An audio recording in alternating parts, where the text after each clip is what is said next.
So we had a lack of poppy and the wrong cap. Yeah. Right, it's been a good week. It's just a minor controversy that he got himself needlessly involved in. But another example of their lack of loyalty and their lack of due diligence, not thinking about consequences. I think that this is probably a great thing for Prince Harry, because if Meghan is on a movie set, that means she's not sitting around in Montecito recording behind the scenes of their family life. This is giving Fergie energy, who played herself in an episode of Friends when Joey and Chandler are in London.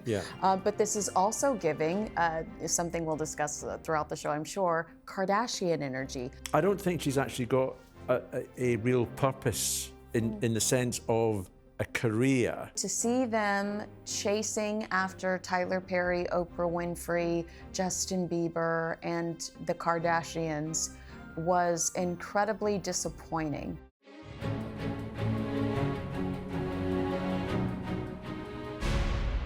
Welcome to Royal Exclusive, where this week Andrew must batten down the hatches as he is ordered to give answers to US Congress. Meghan Markle officially returns to acting, and the entire royal family, including Prince Harry, remember the war dead, while we also reflect on Prince William's successful trip to Brazil. I'm Matt Wilkinson, Royal Editor of The Sun, and joining me to discuss all this and more, I'm pleased to welcome The Sun's former royal correspondent Charles Ray and royal commentator Kinsey Schofield. Kinsey, it's fair to say that you've kind of been a thorn in the side of Meghan Markle, or the former Duchess or the current Duchess of Sussex over the years, but she's, as we explained there, former actress, is going to return to acting. Surely this is a good thing, is it not? I think that this is probably a great thing for Prince Harry, because if Meghan is on a movie set, that means she's not sitting around in Montecito recording behind the scenes of their family life. We saw her in the last few weeks accidentally show glimpses of Archie and Lily's faces, and then a few minutes later go back and remove that portion of the video on Instagram. So if she's out working and busy and in the Hollywood environment that she craves, then she won't be generating so much content from home on social media. And I do think that Prince Harry probably considers that a relief. Charles, we've discussed this in the past. I mean, she's a former actress. Yeah. I mean, the late Queen, I think, said, well, why doesn't she, if she wants money, why doesn't she return to acting? Do we welcome this idea? This is a film, so this is a film she's going to star close personal friends with Lily Collins and Brie Larson. She's going to play herself, but is it a good move for her? I hardly think starring in it is the right phrase, Matt. I mean, it is a bit part, and what is she playing? She's playing the Duchess of Sussex, so it's not exactly, she's not really, it's not method acting or anything like that. It doesn't bother me. It's not something that I'm going to be watching. To be perfectly honest, I'm sure I'll see lots of clips of her part in social media. That'll do enough for me. I don't really know what the film is about. I mean, I think it's called Close Encounters. It's one group of, it's one couple that's not famous. It's one couple that is famous, and they run into each other in Santa Barbara, and they strike up a friendship. And Meghan is playing herself, and Matt, as we've discussed before, this is giving Fergie energy, who played herself in an episode of Friends when Joey and Chandler are in London. But this is also giving, something we'll discuss throughout the show, I'm sure, Kardashian energy. Kim Kardashian playing herself, cameos in films and television shows before moving into scripted with Tyler Perry, Lily's godfather. Is this, she's had many kind of, she's moved through many processes in her career. Reinventions. Reinventions is the word I was searching for there. She obviously, we discussed this in the past, she didn't really fancy being a working royal. She's done her own podcast, she's done her own Netflix show. Children's book author. Head of book author. Is it a case of that all these have, I mean, I'd be in silly if I suggest that all these have kind of failed and now she's returning to her first iteration, something she always wanted to do, something she grew up wanting to be an actress? I think that's fair. I think that this is something she's always wanted to do. I mean, you remember the VHS video of her driving around Beverly Hills after auditioning for the Shakira music video. Meghan continues to make her dreams come true, while Harry's forced to issue apologies for following her lead. Charles, we discussed in the past that I think she's said that she didn't want to return to acting. Then I think she said that she's misses acting. Where do you think her future lies? Well, that's a $10,000 question. That is. I think she'll just continue. You know, in her various incarnations, she'll come up with some other plan, some other Netflix program, or some other taste of jam somewhere. I mean, she'll continue to do all this. I mean, I don't think she's actually got a real purpose in the sense of a career. She could have had a career, a very good career, in my view, here within the royal family, but she chose not to have that. Now she's doing all sorts of things, bit parts in a film, making jam, you know, Christmas specials about whatever, as Kinsey said. Still trying to protect why she's doing it, her children's images, taking them down if they suddenly see an ear of one of the children. You know, I think she's just going to carry on doing these bits and bobs stuff for which she will be paid handsomely. And I would probably like to know just how much money she's getting for whatever time she spends on screen in this film. I'm sure it's quite a bit. I mean, maybe the start of, you know, potentially appearing in more films if it's successful. But aren't you resentful if you're Netflix and you've given them such a significant amount of money? If you're a regular viewer of Netflix, which I am, Meghan Markle is regularly referenced in pop culture. You know, nobody wants this season 2. She's mentioned. She was mentioned in another movie I was watching. There have been opportunities for her to make this type of cameo at Netflix. Why not show loyalty to the company that gave you a fresh, royal family? I mean, there we go. The Dodgers everywhere. I think you've answered the question about loyalty. She doesn't seem to have any to anything. And so if I were Netflix, I would be really resentful. But it looks like oversaturation at this point. There's no clear objective. What does she stand for, and what is she trying to convey in every move that she makes? You were just with Prince William in Rio. You watch the choreography, that everything he does has a higher purpose. And every interview, every appearance, it's leading up to something significant that is meaningful for him. And I think that that's what the Sussexes lack.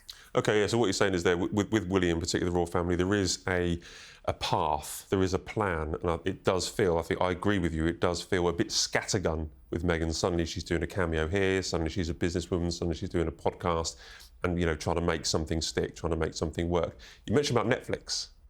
She is returning to Netflix. I think we're very excited about this news, are we, Charlie? We're very excited about the news. The As Ever holiday special on December the 3rd. Yeah.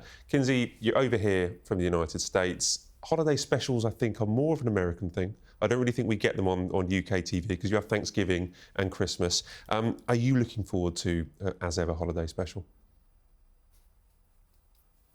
Yeah. Okay. Not really. I mean, what is she going to teach me about traditions? She talks about starting new traditions. I mean, that's something you have to do when you don't have friends and family around you consistently. She burns bridges, whether they're her DNA or they're just, friends. So I think that new traditions are something that is probably required when you have a hard time establishing and keeping relationships. It bothers me that it's coming out December 3rd. She told Fortune in that conference that it was going to come out in November. It feels to me like she's trying to distract from the Princess of Wales's Carol concert, which is usually recorded that first week in December, and that this is something that we've come to expect from the Sussex camp. And I just don't know what this person is going to teach me about family and tradition when neither her or her husband speak to their families and have very few legitimate friends.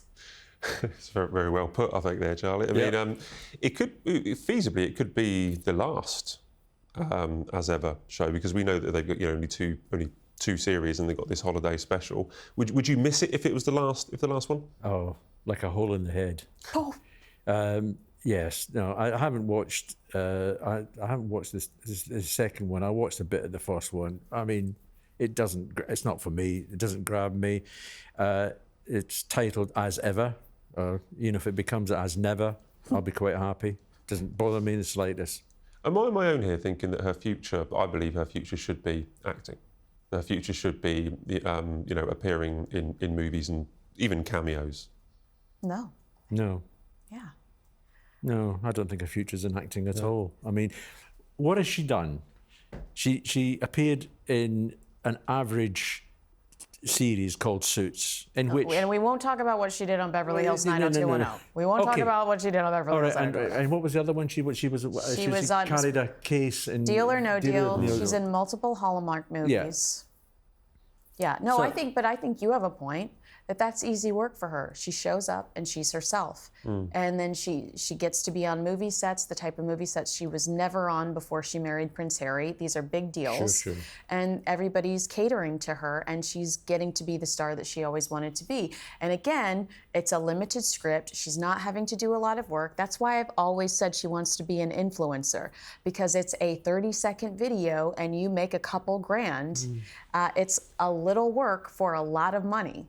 I think she's grown up in Los Angeles, and her father, was working in the TV and entertainment, and very successful in the entertainment industry. And I think it's something that she's always wanted to do. So I'm happy to push her that way. That'll be the father that she hasn't spoken to for a number of years. And she had a big family event, a big family show on December the 3rd. Now, you talk about showing up. She did show up. So she showed up. This is Kris Jenner's 70th birthday party. Kinsey, you didn't get an invite to this. I didn't, and I've worked for the Kardashians, so that's a little rude. I planned events for the Kardashians. So she was at Kris Jenner's Bond-themed party over the weekend. I do think that we were surprised to see her there, especially after Prince Harry was just in Canada.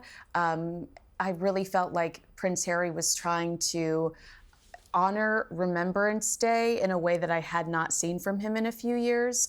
We saw him in Canada. We got a letter to Britain from him talking about how he misses it here, basically. He misses the banter and what he loves about this country. And so to see them chasing after Tyler Perry, Oprah Winfrey, Justin Bieber, and the Kardashians was incredibly disappointing. And, don't forget, Kim Kardashian made light of Catherine's illness. Yeah, she did. There's still something that sticks in my mind about that. I think it's so offensive, the tweet, I'm looking for Catherine. On my way to find Kate, and not deleting it. I felt like this collaboration was going to happen for years, but the Kardashians need Meghan more than Meghan needs the Kardashians. They like the proximity to the British royal family, that no matter what we say, you used the word divorced earlier, and that's an excellent example. But while Harry and Meghan insist on using the titles, they still are a reflection of that King Charles's monarchy. And so I think that they cheapen Meghan and Harry's brand, and which ultimately jeopardizes the British royal family. Charlie, there was a photo of Meghan and Harry going into this party. Since been deleted off social media. We're trying to find out why, what was the reason, who asked for it to go up, who asked for it to be removed.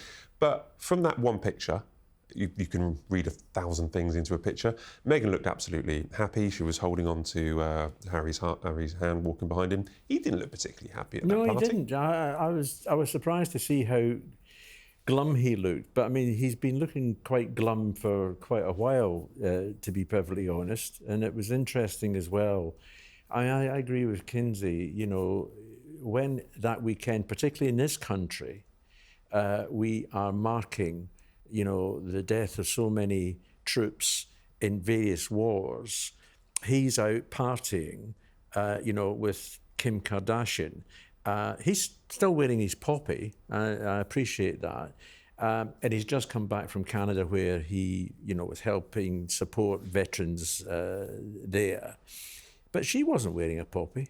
Now, I've got no problems with people not wearing a poppy. It's purely a personal choice matter. However, what I do believe is if you're a member of the royal family, which she may well, separated from it, but she still holds a title, still linked to the royal family. That woman should have been wearing a poppy on that night. And she said they weren't available, but that's absolutely. But I got one in less than 24 hours from Amazon, and she was literally at Jeff Bezos' house. I'm sorry, you can find a poppy. Kinsey, Harry can get a poppy. Quite easily. He doesn't have to go into Amazon or eBay or anything like that. He must have a stock supply. Right. And surely he could have given her one of the small poppies that she could actually wear that wouldn't upset. I mean, she looked great. I mean, she had a fabulous dress on and everything else. Black dress, the red would have just stuck out, and she wouldn't be getting so much criticism. Do you know what? I think that maybe that picture wasn't meant to go out. I don't think that maybe that picture was, we weren't meant to, because it's got deleted quite quickly. I have to tell you, Beyonce and Jay-Z went in through a different entrance. Meghan and Harry posed for several photographs throughout the night. If you don't want to be seen, be like be like Beyonce and Jay-Z, take the special entrance, and don't smile for the photogrophers. Well, Harry wasn't smiling. He definitely wasn't smiling, was he? We might get on a little bit more about Harry and how he remembered, particularly, or marked Armistice Day and Remembrance Sunday a little bit later. But I was away in Rio last week. Can somebody help me out? What happened with Capgate? What's this all about? So Prince Harry went to an LA Dodgers game, or the World Series, which I've been watching a bit of it. It looked great. But he was wearing an LA Dodgers cap. Then he was in Toronto, and he had to apologise. What's going on there? What happened was that he went to the LA Dodgers, and their management or whatever handed him a cap. He felt duty bound to put the Dodgers hat on and cheer on. A week later, he goes to Toronto, and he gets chastised for wearing that cap and not supporting a Commonwealth country who have their own Blue Jays. Who were playing against the Dodgers. Who were playing against the Dodgers. So that's why that. This is all just a joke, right? It's all just light-hearted fun. Well, it's not really a serious. It is light-hearted, incident. except, as I said to Kinsey earlier on today, if he was wearing a Dodgers cap, and he was going to Canada, he should have come off that plane with a cap on that said, "I love Canada" or "I love the Blue Jays."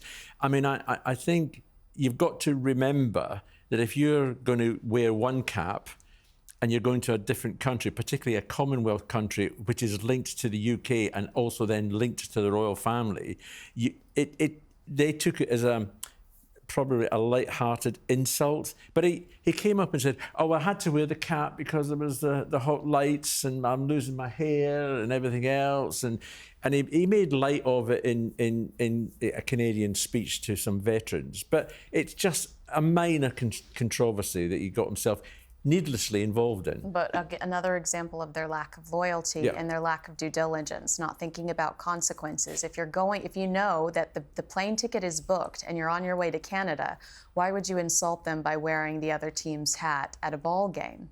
He said it was he said he wore the LA Dodgers cap apparently because it was the polite thing to do. Well, that was the other reason he gave, but he gave the original reason was I was in duress. But he was under the lights and his hairline's receding, so he had to wear the cap to protect his head. So we had a lack of poppy and the wrong cap. Yeah. Right. That's not been a good week. No, really? So do they have dressers? Do you think? Do you think they have stylists? They must have stylists. I think so. Yeah. Well, he must have a team of they have got a team of advisors because they either leave or get sacked quite frequently. So you'd have thought that one of them could have said to him, "Look, the Dodgers are playing the Blue Jays. Don't wear a cap. Mm-hmm. It's the smart thing to do." But no, he literally walked into a trap. But I really felt like we're seeing him try to charm the UK or charm. I feel like they're trying to reinvent Harry specifically over the last few weeks. Seeing him with those veterans, one was older than 100 years old. I believe he was 102, painting poppies on caps. It did feel like a PR exercise to try to change public perception. I disagree with you on that. I actually think that is very, very important to Harry. As it is to other members of the royal family. Well, let me tell you why I look at it and see inauthenticity. Because he did not show the same compassion and empathy towards Queen Elizabeth and Prince Philip towards the last few years of their life. I accept all that, but what I'm saying to you is that as a former soldier, I cannot say anything but praise for the fact of what he did. There's not many people who would have done 2 tours of Afghanistan. And knowing some of the members of the royal family, it is very, very important to them that they treat veterans, particularly those who have lasted quite a while after going through what they did, that they treat veterans with total respect. And I don't have any problem with them being in Canada, painting poppies or talking to veterans. I think it was the right thing to do. I'm not a big fan of Harry's any longer, but on that subject, you know, I think he did the right thing. Well, let's speak about the royal family because they were out in force. You pointed out there that Harry did serve in Afghanistan. I mean, he you know, whether we like it or not, we can criticise him till the cows come home, but he did actually see action, and I do have a lot of respect for that. But he had to go and do his own things in Canada. He wasn't involved in the British royal family. He didn't come over. He wasn't there on Remembrance Day on Sunday. He wasn't doing anything with the royal family. Were really out in force in the UK. Is that a good look? I mean, you're saying that he has to do something because you respect what he's done in the army. But if you remember, I think it was about a year or 2 years ago, he tried to get a wreath laid at the cenotaph when his father and his brother were there, and they said, "On your bike, we're not going to do that." So he's now left to act on his own, and I think he deeply misses that sort of ceremony, because it is very poignant, it's very emotional. You know, I covered Remembrance service here for 15, 20 years, and it was really great to talk to the old soldiers, especially in those days, the veterans from the First World War, who now, there are no longer any left, and we're getting to the stage now that those who served in the Second World War, like my father, are no longer, they haven't got much time left. You've got, I think there was 20 veterans who took part in the parade who actually served in the war. Now that is a dwindling number. Yeah, that is. Talk about D-Day veterans. Princess of Wales was with D-Day veterans at the National Memorial Arboretum. I was very lucky to be there myself, you know, humble brag, but I managed to get the job to stay with her, and she was brilliant. Okay, she was absolutely brilliant. She was talking about how much, it's the first time she'd been to the National Arboretum. She talked about how amazing it was. They etch all the names of everybody who's died since the Second World War. 16,000 names, and they've still got room for 15,000, which I thought was really poignant that could still be filled up. But she was there with 3 D-Day veterans, and I thought she fitted in perfectly. I thought, you know, she hasn't served, you know, she hasn't fought in Afghanistan, but she was as good as Harry, I think, with the veterans there. Yeah, but she takes after her late mother-in-law. You know, the very fact that this is the sort of stuff that Diana used to do, and she used to do very well. And I have to say that every time Catherine turns up anywhere, it's huge smiles. It's emotional. She gives out the right vibes to various people that she's meeting.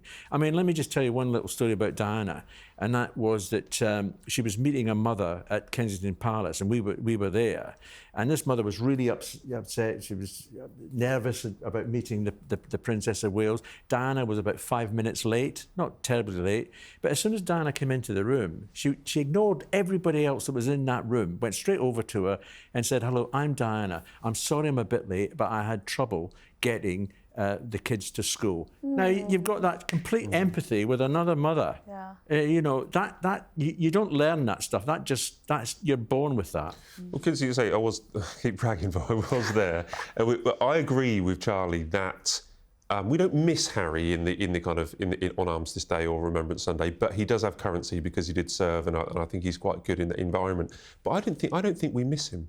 I don't think we miss him at these events. I think the Princess of Wales was absolutely the right person to go, and she was on her own, remember, for this big Memorial Day. We don't miss Harry. Harry misses it. Yes. Harry misses this ceremony, that sort of ceremony involving military personnel. Yeah. I'm convinced of that. One person who did miss was so Prince William flew back from Rio and he was a little bit late, and he didn't get to the Royal Albert Hall for there was a really wonderful bonanza on there. But who stepped in? Prince George. It was such a pleasant surprise to see Prince George. And then the idea of him being on his mother's arm, of course, immediately melts your heart. I think that it was sweet to see that. Of course, we love seeing Prince William when he's available, but their children are such little superstars in the making. And they're well-behaved, they're polite, they're kind. And we've seen sincere curiosity from George when it comes to speaking to veterans in the past. He'll sit there and engage and talk to them the same way we saw Catherine get on her knees, really. So I think that this is the perfect place to kind of slide him in and create a path for him. Not too young? No, I don't think he's too young. I don't think he's too young at all. But I know it was a solemn occasion, and he did that part of it very, very well. But as he arrived with his mother had a huge, great smile, a really warming smile. I'd like to have seen him smile a little bit more at the beginning. But doesn't that remind you of Prince William, who hated tographers? Is that what he called tographers when he was a little boy? I hate tographers. Maybe Prince George just... Yeah, but you're not... He's in a situation where he's not facing a bank of photographers. He is facing a TV camera and maybe a couple of, stills guys. I'll tell you what he is facing, Charlie. He's facing mobile phones. And that's a completely different phenomenon now. Whenever they go to anything, there's just a whole sea of people with mobile phones rather than cameras these days. But I think overall, he did brilliantly. Yeah. Yeah, it was really nice to see him turn up that night. It was a real surprise to see him, actually. But you talk about his love of the military. When Catherine was with these 3 veterans at the Arboretum, she was saying, "Oh, George will be very jealous." Yes. He loves Airfix models. Remember Airfix models? Yeah, I do. So he wants to meet these veterans and stuff like that. Talk to them about the planes that they've flown and the things that they've seen. I think that's incredible. Yeah, it was really sweet. Let's go back to the United States. Oh. Okay. Not yet. We're not kicking you out. But let's go back to the United States, and I'm afraid we've got to talk about Prince Andrew. Talk me through this, Kinsey. US Congress, we're told that this is an important committee. This is an important group of congressmen and women who are saying, we want answers from Prince Andrew. Is he compelled to do this? Should he do this? Is this the justice that we're after? What's going on here? Well, he has until November 20th to answer their request to come and testify. And, I don't think he's going to do it. I think he's absolutely going to say, there's no way in hell I'm going to do this. Why open myself up to this? And I'll be honest, as an American covering this, we're saying, why don't we prioritize our own politicians and our own public figures that have ties to Jeffrey Epstein? Why is it Ghislaine Maxwell and Prince Andrew that are going to go down for this man's sins because he's not here to punish because he took his own life? I think that we would rather know who's currently representing us in the government that had ties to this man and what their relationships with him were, versus bringing over Prince Andrew and quizzing him about his relationship with Jeffrey Epstein. Also, not to be cruel, but can we trust anything that comes out of his mouth today based on past experience? Well, just quickly on this, Charlie, before we move on, but I think I spoke to someone, you pointed out there, I spoke to someone quite closely connected to the palace who was saying that there's no way that he's going to do this, because what if he says something that he could then be subpoenaed or an arrest warrant issued? I mean, this is a non-starter. He needs to bury his head back in the sand rightly on this. The thing is, in my view, this is a huge, great, big PR stunt by the Democrats. Mm-hmm. They had to say something, and this is the best they can come up with. There is not a hope in hell of Andrew going over to the US. Why would he? He's already paid £12 million to a woman he claims he's never met. But the question for me is, if it was a parliamentary committee in this country who were facing the same sort of allegations about an American politician, and they demanded or asked if that politician could come over here and answer various questions, would that politician come over? Not at all. Mm-hmm. But I have looked at all this, and the most intriguing question that I want an answer to is that when all this blew up, and Andrew's in the palace, facing his mother, facing the then Prince of Wales, facing his nephew and William, and the grey suits, the advisors that are all around, and they say to him, this Virginia Giuffre is saying certain things about you. What do you say about it? What was the answer? Mm-hmm. That is, for me, a very, very crucial question, because if he said that he's saying like the rest of us, I've never met this woman, then he's lied. Like, again, we know he's lying before. He's lying again. I know you're trying to move, but move on. But can we do we all agree that it's really unfortunate that Beatrice is still being put out there because it just reminds us of the scandal? No. I think really? I feel sorry for both Beatrice and Eugenie. They all need to disappear for a little while and gradually come back in. I don't think you can chastise them for the sins of the father and mother. But from a PR perspective, are we not reminded of the sins of their father the more often we see them? Alleged sins of the father. Alleged. Yes, you're right, because every time they appear, someone will say, why are they there? Because what's happening, you know... This is not a personal thing. I'm just saying from a PR perspective, I feel like they're a liability. You may well be right, but I don't have a problem with Beatrice and Eugenie doing what they do, you know. I feel very sorry for them that they're getting Agreed. a lot of negative attention. Negative attention. My theory is that at some stage in the future, they're going to want Beatrice and Eugenie, and they don't want them tarnished by their mother and father in any way. But you're right, we've seen them a lot lately. But what else are they meant to do? Just, you know, hide away? We haven't seen Andrew since October the 3rd. Are they meant to just hide away and not be seen? It's a difficult decision for them. But I think what we want with Andrew is like people are just consistently baying for blood. They want some kind of justice, and this US Congress committee, that's kind of what they're searching for. But I think it would be far more difficult to stand in front of Prince Philip, the late Queen, Charles. That would be a far more difficult committee to sit in front and explain yourself. Right, we just got time for the quickfire questions. Okay, so take a deep breath and try your best with these. So, what classic movie remake could Meghan Markle star in? The Grinch That Stole Christmas. This is a dangerous question because I'm worried about your answers. The Grinch That Stole Christmas is the first one. I've got a couple. Psycho, which was the famous Alfred Hitchcock film. Or there's a film called American Psycho as well, and also Pulp Fiction. Oh, it's dark. That's a clever one. That's quite a clever one. Less offensive than Psycho. I was thinking of something like Gone Girl, simple like that. There's also One Flew Over the Cuckoo's Nest, of course. Right, okay. I told you it was a dangerous question, didn't I? Now, Prince William was given honorary citizenship of Rio de Janeiro, but who would you give honorary royal family status to? Well, I've got Helen Mirren, good, Olivia Colman, and Claire Foy, because all three have played members, well, they've played the Queen, the late Queen, and I think certainly Helen Mirren deserves to become an honorary member of the royal family. Kinsey, you're not allowed to say Charlie, so... I mean, does Giles Brandwith, ever not with Queen Camilla? Maybe Giles? I don't know. That's interesting. Paddington Bear? That's a good one, actually. Giles Brandwith's a good one. Thank you. Paddington Bear, yeah. I'm going to go David Attenborough. Oh, I love that. Yeah, that's a great answer. And finally, Prince George stepped up to cover royal duties this week. Which event would you like to see him take a leading role in next? Don't look at me. Oh, well, personally, I would love to see him going to a children's hospital. Yes. And like his late grandmother.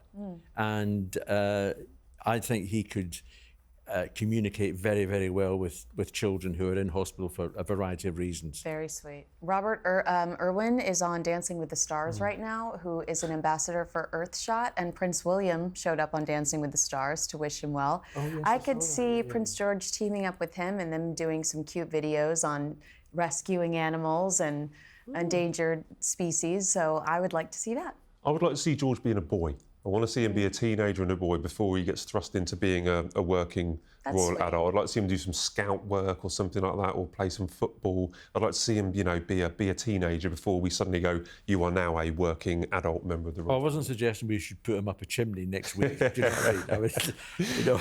All right, well, we've covered a lot, so thanks very much, guys. Really appreciate it. Pleasure. Right, that's all we have time for on this week's Royal Exclusive. Thanks so much for watching. Please leave your comments as usual, and remember to subscribe to us here on our new Royal Exclusive YouTube channel for the latest royal content. We will see you next week.